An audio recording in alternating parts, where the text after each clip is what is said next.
In this video, we will study a masterful game in which you will learn how White uses a very simple and effective development system to play for a win. The game began with the moves d4, knight f6.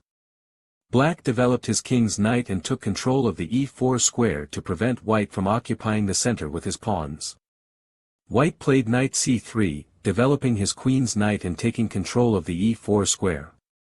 White then threatened to advance with e4 to occupy the center with his pawns. Black played d5, placing a pawn in the center and taking control of the e4 square to prevent White from occupying the center with his pawns. White played bishop f4, developing his queen-s bishop to a good square, aiming against the c7 pawn. Black played c6, which is one of his best options. Black strengthens the defense of the d5 pawn and takes control of the b5 and d5 squares to limit the mobility of the opponent's knight. In this way, Black prevents any possible attack by White with the b5 knight. At the same time, with this move, Black prepares to develop his queen to the b6 square and counterattack on the queenside, taking advantage of the fact that White's bishop is no longer defending the b2 pawn. White played the knight f3, developing his king's knight and increasing control over the center squares. If Black now plays the queen b6, attacking the b2 pawn, White can play the knight a4, defending the b2 pawn and attacking the opponent's queen. Black can play the queen a5, check, attacking White's knight. White can play c3, defending the check and defending his knight. White can then play b4 to gain space on the kingside and push back the opponent's queen. They can also invade with the knight on the c5 square, and White has very good play. After the knight move f3, Black played bishop f5, developing his queen-s bishop before making the move e6, so that his bishop can remain active outside the pawn chain. White played e3, connecting his pawns and allowing the development of his king's bishop. Black played knight b to d7, developing the queen's knight. White played knight e5, centralizing the knight and threatening to advance with g4 to attack the opponent's bishop. Now, the correct move for Black was to eliminate White's knight with knight takes e5, eliminating the strong White knight in the center. After bishop takes e5, e6, the game is more or less balanced. In the game, after the knight move e5, Black played e6. White responded with g4, beginning to advance his kingside pawns and threatening to capture the opponent's bishop. Now, the correct course of action was to retreat the bishop to the g6 square. White can play h4, threatening to advance with h5. Black can play queen b6, counterattacking against the b2 pawn. White can play rook b1, defending the b2 pawn. Black can play knight takes e5, eliminating the dangerous White knight from the center. White can play d takes e5, and the knight on f6 is attacked. Black can play knight d7 to defend his knight and attack the e5 pawn. White can play h5, threatening to capture the bishop on g6, which is short on squares. Black can play bishop e4, defending his bishop and threatening to capture the rook on h1. White can play f3, attacking the opposing bishop, which has no retreat squares. Black can respond with g5, counterattacking against the bishop on f4, with the idea of diverting it from defending the e3 pawn and then being able to capture it with the queen. White can play bishop takes g5, capturing the g5 pawn and keeping the e3 pawn defended, to prevent the black queen from capturing it. Black can play h6, attacking the opponent's bishop again. After the bishop f4, to keep the e3 pawn defended. Now Black can play bishop h7 and has managed to rescue his bishop. White can play bishop d3, completing the development of his minor pieces and opposing the action of the opponent's bishop.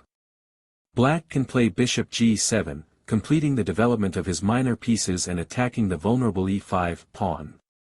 The e5 pawn will be captured, and Black balances the game. In the game, after the move g4, Black played bishop e4 to defend his bishop and attack White's rook on h1. However, this move is a mistake. White played f3, blocking the enemy bishop's action and threatening to capture it. Black played bishop g6 to defend his bishop. White played h4 and is threatening to advance with h5, which would trap the opponent's bishop. If black now plays h5 to prevent the white pawn from advancing further, white can play knight takes g6, eliminating the enemy bishop with the aim of creating weaknesses in black's kingside pawn structure. After f takes g6, black's pawns are weak on the kingside. White can play g5, securing the structure and threatening to capture the opponent's knight. After, for example, knight g8, white can play queen d3, threatening to capture the g6 pawn.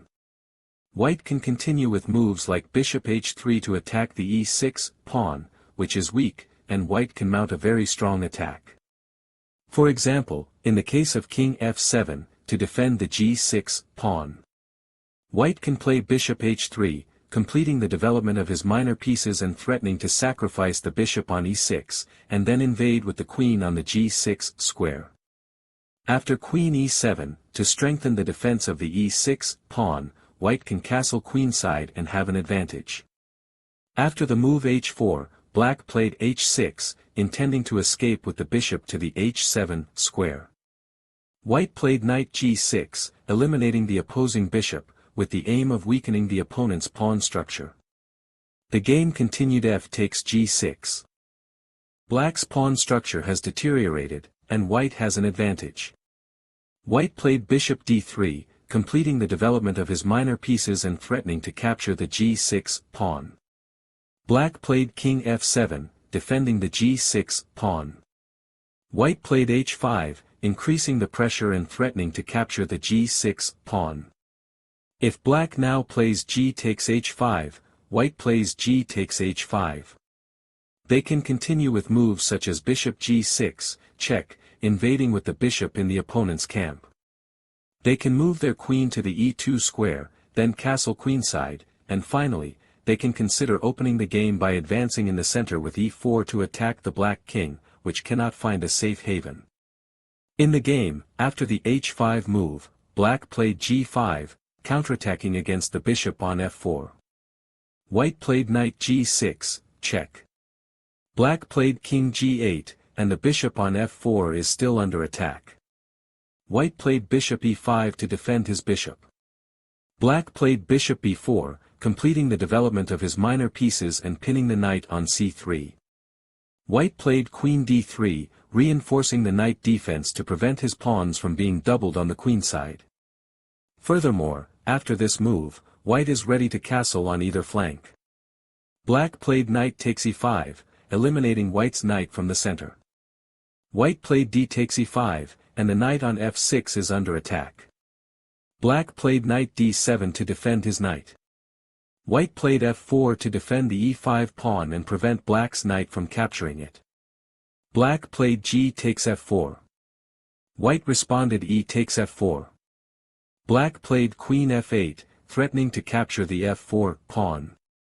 White castled kingside to defend the f4 pawn and, at the same time, escape the pin. Black played queen c5, check. White played king g2. Black played bishop takes c3 to weaken the opponent's pawn structure.